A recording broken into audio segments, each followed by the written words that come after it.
आज ये कहानी आपकी आंखें खोल देगी। जो चाहोगे सो पाओगे।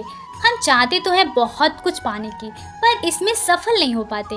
लेकिन एक ऐसी विद्या है जिसका ज्ञान बहुत कम लोगों को है और 100 में से केवल 2-3 लोग ही इसे सीख पाते हैं। क्या आप उन 2-3 लोगों में से हैं जो इसकी काबिलियत रखते हैं? तो आइए इस कहानी को शुरू करते हैं। एक साधु घाट किनारे अपना डेरा डाले हुए था।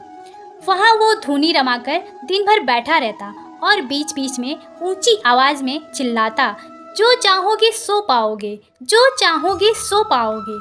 उस रास्ते से गुजरने वाले लोग उसे पागल समझते थे।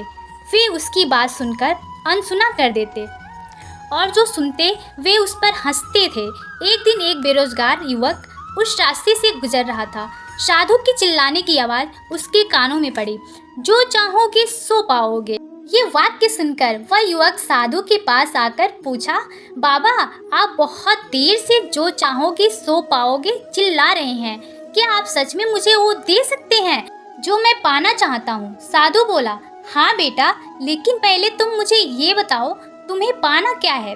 बाबा मैं चाहता हूँ एक दिन मैं हीरो का बहुत बड़ा व्यापारी बनूँ।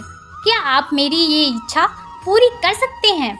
युवक बोला, बिल्कुल बेटा, मैं तुम्हें एक हीरा और एक मोती देता हूँ, उससे तुम जितना चाहें हीरा मोती बना लेना। साधु बोला। साधु की बात सुनकर युवक की आंखों में आशा की ज्योति चमक गई। फिर साधु ने युवक से अपनी दोनों हथेलियां आगे बढ़ाने को कहा। युवक ने अपनी हथेलियां साधु के सामने कर दी। साधु ने पहले उसकी एक हथेली पर अपना हाथ रखा और बोला, बेटा ये इस दुनिया का सबसे अनमोल हीरा है। इसे समय कहते हैं। इसे जोर से अपने मुट्ठी में जकड़ लो। इसके द्वारा तुम जितने चाहो उतने हीरे बना सकते हो। इसे कभी अपने हाथ से निकलने मत देना। फिर साधु ने अपना दूसरा हाथ युवक की दूसरी हथेली पर रखा और कहा, बेटा ये दुनिया का सबसे कीमती मोती है। इसे धैर्य कहते हैं।